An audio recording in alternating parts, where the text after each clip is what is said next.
Hello ladies and gentlemen, and welcome to another tank review. Today we're looking at the German Tier 9 light tank RU251.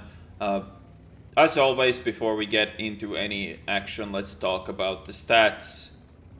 Alright, so we're comparing this to a T-54 lightweight. We start off with 1400 hit points, 410 meter view range, 70 top speed forwards, 24 backwards.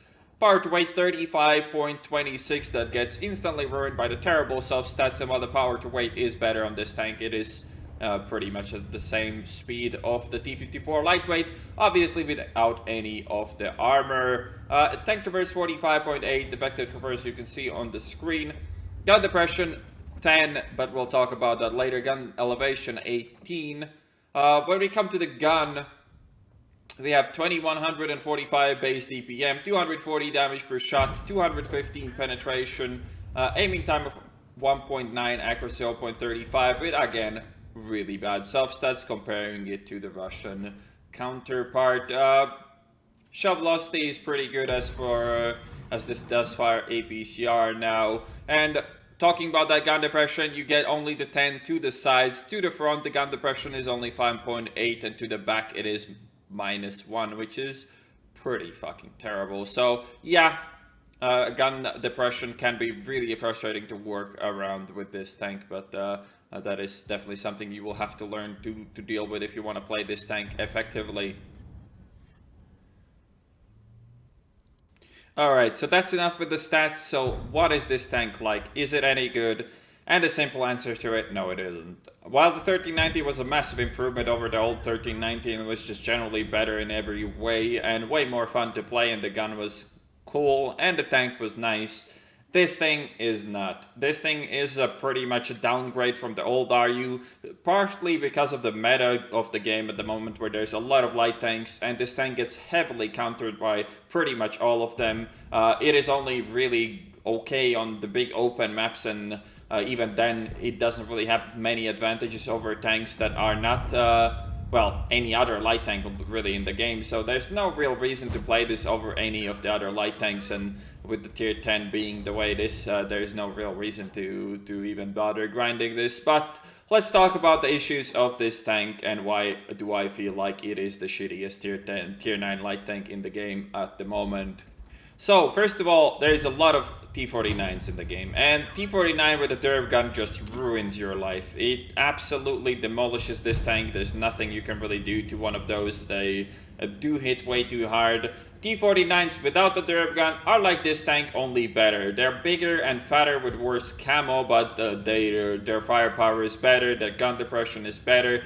It's just better. Then we have the T-54 lightweight, which we did compare this tank with. Apart from the lackluster accuracy on the T-54 lightweight, the soft stats on that tank are much better.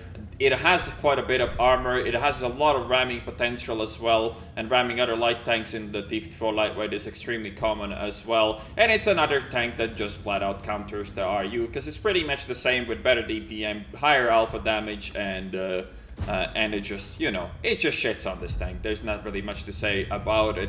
Then we have the 1390, again, a tank with an autoloader that just generally shits on other light tanks. I mean, you can't really fight a 1390 unless he's playing like a tool in a tank like this. It's really tough for you. And then the last but not least is the WZ132, and apart from the lackluster gun depression on the WZ, again, it is better in every other way pretty much. The gun is a bit more potato, but at the same time it does hit for 320, meaning that you can track tier 9 heavies in one shot and you don't have to sit there and shoot them forever in order to get those tracking shots in.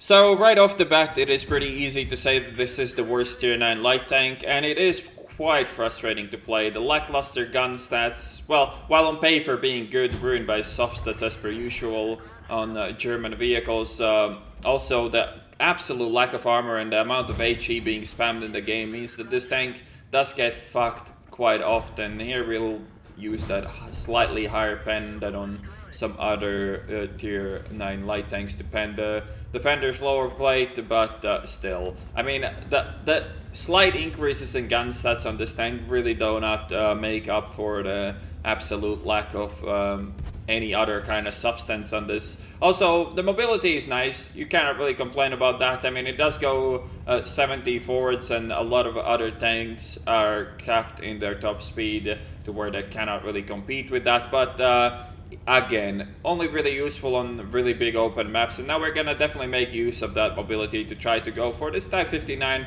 as that flank looks quite open for us. But I guess first we'll see if we can shoot this only in the side, and we can, but we can also bounce off the side of a tier, what is this, 7 heavy tank? Feels good, man.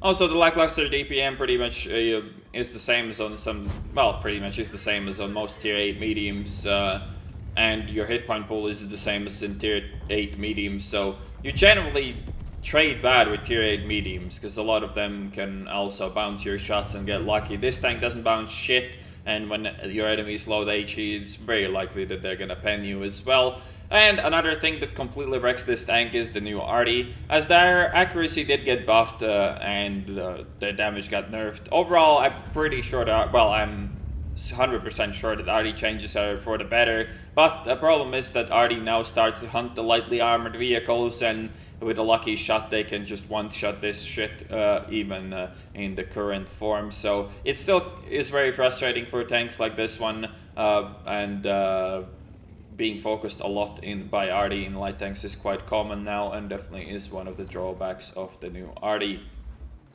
So far in this game though, we started off by outspotting their enemy heavies on the 9 line, and then proceeded to pretty much be a support vehicle, and that's kind of the only thing you can do in a light tanks in general. Like, you have to support on these maps, and if your team is too shitty and you have nothing to support, no flanks to be found, then you're gonna be a very sad player and cry every time, because these tanks, or especially this one, has no survivability on its own. It's gonna get wrecked, it's gonna get all the modules fucked, and you're gonna cry every time. Now I'm loading HE, and this tank does have the good HE ammo with like 100 plus pen and around 300 plus damage, so it's not too bad, but at the same time the reduced shell velocity still makes it quite a risky thing to do, and well, to load HE unless you know exactly what you're shooting and you're doing it from the close range. Now we do spot the Otis, and Otis isn't the greatest tank to shoot with HE just because of those side skirts actually eating the HE, but maybe yeah, we can pen him if he turns towards my way. We also get a critical hit in and pick up quite a bit of that, well, not quite a bit of that spotting. We only picked up 100 spotting, and at least we have the AFK Tiger here, and again, with the high pen HE, you can actually pen the side of a Tiger's turret. Again, it is not very reliable, as your penetration can roll up to like 70 and then you won't pen shit, and I'm pretty sure that is exactly what happens here. So, you know, one pen, one bounce equals a pretty mediocre damage rolls for me. We do pen the arty, which is kind of irrelevant because we would have two-shotted him with AP as well. That happens quite a lot of this, quite a lot in this tank. The HE just isn't that relevant in the end, and loading it is more of a liability than actual advantage, as generally the shell velocity and the random penetration mechanics and the potato accuracy all adds up to kind of hurt you if you load this too much HE. And the ammunition on this tank isn't actually, well, it doesn't carry that much ammo, so that is also a bit of an issue. Here we go for the tracking shot to get all that assistance, and we do pick up some. And the last dude left alive is a VK101P. So not a very impressive game in this tank, but it's not a very impressive tank. It is a really awkward light tank, and of course you still can have the good light tank games on maps like Prohorovka, Malinovka, or Fiery Salient if your enemy lights are playing like dummies and you can just do whatever you want on the map. But this was not one of those maps, so we had to do it the hard way. Alright, so here's the end plate. Ace Tanker, 4066 experience with a double experience booster, Pascucci's Top Gun and High Caliber. Ended up doing 4011 damage, picked up 6 kills, assisted for 1209 and spotted 7 enemies, which gained us in the end 1355 base experience. So yeah, the RU251 is the worst tier 9 light tank.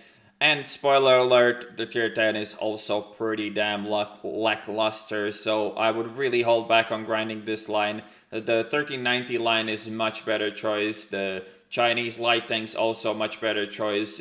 I have not done the Russians yet, but this is by far the worst so far, so I would really hold back on grinding the Germans until they change something about light tanks or about this specific line. But for now, this is just not worth your time. So I hope you guys enjoyed this review, and I'll see you on the next one.